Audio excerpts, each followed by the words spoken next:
विद्यार्थियों, हम लोग पढ़ रहे थे संधि, अध्याय 4 संधि।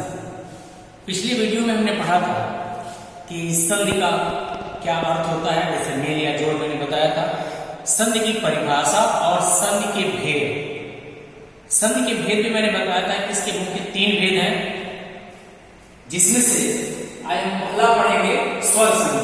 तीनों भेद में जैसे स्वर संधि, व्यंजन संधि और विसर्ग संधि। और मैंने बताया था कि अगले वीडियो में हम इसे विस्तार पूर्वक पढ़ेंगे। तो आज हम पढ़ेंगे स्वर संधि और स्वर संधि के भेद। जैसा कि इसकी परिभाषा मैंने आपको बताया था कि जब दो स्वरों का मेल होता है तो उससे स्वर संधि की उत्पत्ति होती है, निष्पत्ति होती है। अर्थात जब कोई ह्रस्व या दीर्घ स्वर अपने ही सजाती ह्रस्व या दीर्घ स्वर के साथ जुड़ता है, उसका मेल होता है, तो जो उससे विकार या परिवर्तन होता है उसे हम कहते हैं स्वर संधि। ठीक है। और इस स्वर संधि में कई नियम है। अपने सजाती स्वरों के साथ, विजाती स्वरों के साथ भी मिलते हैं। ऐसे ही आप जो है दीर्घ संधि, गुण संधि, वृद्धि संधि, जड़ संधि, अयान संधि के बारे में लोग अध्ययन करेंगे। तो स्वर संधि के भेद में इसे मुख्यतः जो है 5 भागों में विभक्त किया गया है, या इसके 5 भेद होते हैं, जिसमें से पहला है दीर्घ संधि, दूसरा गुण संधि, तीसरा वृद्धि संधि, चौथा यड़ संधि और पांचवा और अंतिम है अयानी संधि। ये हो गए स्वर संधि के भेद। अब इसमें मैंने ये स्वरों को लिखा है, इसको आप ध्यान दीजिएगा क्योंकि इसी के आधार पर, इसी से जो है फार्मूला बनाकर और इसको समझने का प्रयास करेंगे, दोनों को, दीर्घ संधि को और गुण संधि को। विद्यार्थियों, जैसा कि आप जानते हैं हिंदी में स्वरों की संख्या 11 होती है। जैसा कि मैंने यहाँ पे आपको लिखा है अ, आ, ई, इसे ह्रस्व ई और दीर्घ ई कहा जाता है, ह्रस्व उ, दीर्घ उ, री, ए, ऐ, ओ, औ, और इनकी कुल संख्या हो गई 11। कुल संख्या, टोटल संख्या हो गई 11। अब इन्हीं स्वरों का जो है हमें संधि करना है। स्वर संधि के अंतर्गत इन्हीं स्वरों का आपस में मेल कराना है, जोड़ कराना है। और 5 संधियों के अंतर्गत इन्हीं सब स्वरों का हम जोड़ कराएंगे, मेल कराएंगे। देखिए कैसे। इसमें पहला है, पहला दीर्घ संधि।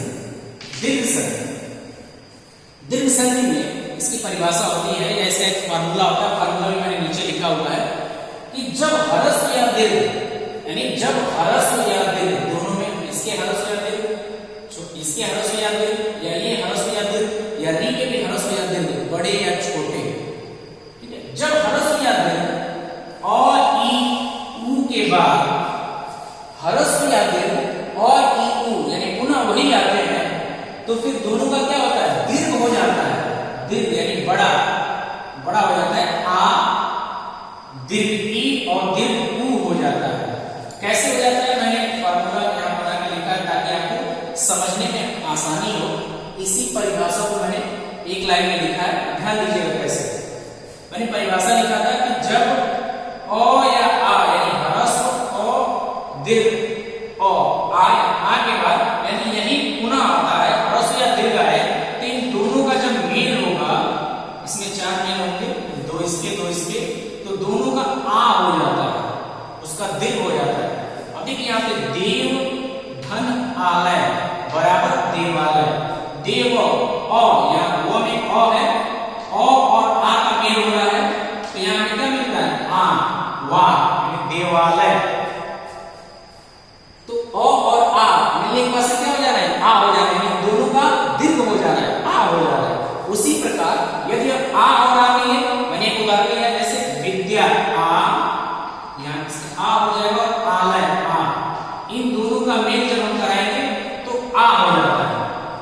यानी ये फार्मूला अ या अ के साथ मिले तब भी आ होगा, अ यदि आ के साथ मिले तब भी आ होगा, अ और आ और अ मिले तब भी आ, और आ दोनों का मिलते हैं तो आ, यानी इससे 4 फार्मूला निकल के आएंगे।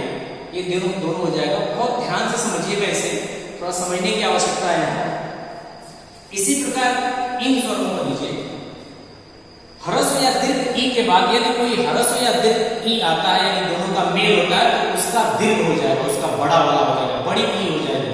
यदि छोटी ई और बड़ी ई के बाद छोटी ई या बड़ी दोनों जुड़ते हैं तो उन दोनों का क्या हो जाएगा, संधि जब होगा तो बड़ी ई हो जाएगा। जैसे यहाँ पे लिखा है रवि धन इंद्र बराबर रविंद्र।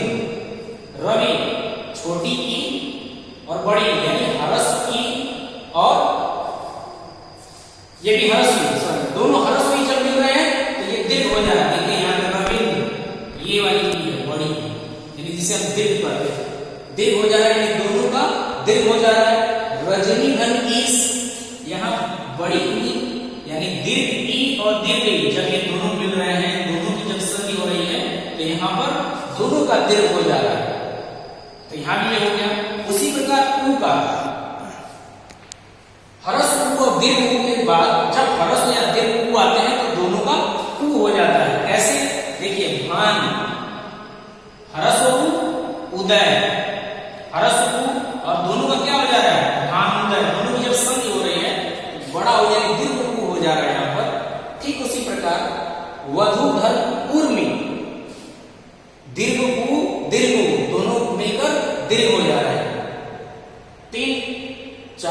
तीनों उदाहरण से हमें ये सीखने को मिला कि यदि जब अ या आ के बाद पुनः अ या आ आए तो दोनों का आ हो जाता है। ह्रस्व ई दीर्घ ई के बाद पुनः ह्रस्व ई या दीर्घ ई आए तो उसका दीर्घ ई हो जाता है, अपने का बड़ा। ऊ और ऊ के बाद यदि ह्रस्व ऊ और दीर्घ ऊ आए तो दोनों का दीर्घ ऊ हो जाता है। तो इसमें ये जो है हमें ध्यान रखना है दीर्घ संधि में कि अपने का दीर्घ, दीर्घ का अर्थ ही होता है बड़ा, अपने का बड़ा हो जाता है, अपने का बड़ा और अपने का बड़ा। ठीक है, एक और री का भी होता है, री में भी बड़ी री होती है, जब वो संस्कृत से आई हुई है, तभी आपके सिलेबस में ये नहीं है, आपको इतना ही पढ़ना है। तो ये हो गया आपका दीर्घ संधि। अब आइए अगला है गुण संधि। गुण संधि में ध्यान देने वाली बात यह है कि अ और आ के बाद यानी इसके बाद, इन दोनों के बाद अ या आ के बाद यदि कोई ह्रस्व या दीर्घ ई ऊ री आता है तो उन दोनों का क्रमशः ए ओ और अ हो जाता है। अगर ई है अ या आ के बाद, अ या आ के बाद यदि ई आ रहे हैं तो ए हो जाएगा, दीर्घ ई आए तभी ए हो जाएगा, ओ या आ के बाद ओ आए तो इसका अ हो जाएगा, सॉरी ओ या आ के बाद ओ आए ओ हो जाएगा। यहां मैंने फॉर्मूले से आप समझिए, यहां पे मैंने लिखा है, शायद इससे आपको समझ में आया, इससे जल्दी समझ में आ जाएगा। ओ या आ के बाद ह्रस्व ई या दीर्घ ई आए ए हो जाता है। ओ या आ के बाद ये इसमें कॉमन रहेगा, इसको आप याद रखिएगा, ये कॉमन रहेगा। देखिए यहाँ भी है, यहाँ भी है और यहाँ भी है, ये कॉमन है। इनके बाद यदि ह्रस्व ई दीर्घ ई आए ए हो जाता है। और उदाहरण मैंने दिया है गज धन इंद्र, गज धन इंद्र, गज और इसका वर्ण विकसित करेंगे तो यहाँ बचेगा अ, जैसे यहाँ देख लीजिए गज धन इंद्र बराबर गजेंद्र, गजेंद्र। यहां समझ लीजिए ज में इसका वर्ण विच्छेद करेंगे तो यहां अ आएगा और ई और दोनों मिलके ए हो जा रहा है, ए ये मात्रा आ रहा है गजेंद्र में। देखिए अब यहां से क्या होगा, देखिए अ और ई जब आ रहा है ए हो जा रहा है, अ और ई मिलके ए हो जा रहा है, ये हो जा रहा है गजेंद्र। उसी प्रकार महाधन इंद्र, अब यहाँ पे आ रहा है, आ का एक उदाहरण लिया मैंने, महाधन इंद्र बराबर महेंद्र हो जाएगा। इसी प्रकार जब अ या आ के बाद ह्रस्व ऊ या दीर्घ ऊ आए तो दोनों का ओ हो जाता है, याद रखिए। जैसे पर धन उपकार, यहाँ पे अ है और ऊ ह्रस्व ऊ दोनों का क्या हो जा रहा है, ओ हो जा रहा है, ओ दोनों का ओ हो जाएगा। पर धन उपकार, परोपकार। और उसी प्रकार महाधन ऊर्जा आ और उ इसका मेल हो रहा है इसमें दूसरे वाले उदाहरण में, और इन दोनों का ओ हो रहा है। देखिए मोर्जा ओ यहां पे लिखा हुआ है। ठीक वैसे ही ओ या आ के बाद यदि री आता है तो री का अर हो जाता है। अर री का क्या हो जाता है? अर हो जाता है। उदाहरण है यहां पर सप्त और इसमें है और री आ रहा है इसका मतलब ऋषि, सप्त ऋषि। इन दोनों को जब हम ऐड करेंगे, इन दोनों की जब संधि होगी तो सप्तर्षि हो जाएगी। सप्तर्षि देखिए यहां पे रो आ रहा है, और इसका जब विच्छेद करेंगे तो पर बाहर आ जाएगा। वर्ण विच्छेद करेंगे तो और निकल कर आएगा यहां पर। उसी प्रकार आ महा, आ और री इसकी संधि हो रही है, आ और री की संधि हो रही है, तब भी पर आ रहा है। महाधन ऋषि बराबर महर्षि। तो ये आपके हो गए गुण संधि। इसे थोड़ा सा एक बार और समझ लीजिए कि कहां से मैंने लिखा है। दीर्घ संधि में आपको बस इतना याद रखना है कि अपने का ही दीर्घ हो जाता है, यानी जब ओ या आ के बाद फिर यही आए ओ या आ तो आ हो जाएगा। ई के बाद अगर यही वर्ड आते हैं तो बड़ी ई, उ के बाद अगर फिर से यही वर्ड आते हैं तो दीर्घ उ अर्थात बड़ा उ जिसे आप कहते हैं ये आ जाएगा। तो ये आपका हो गया दीर्घ संधि में। यड़ संधि गुण संधि में आपको क्या याद रखना है?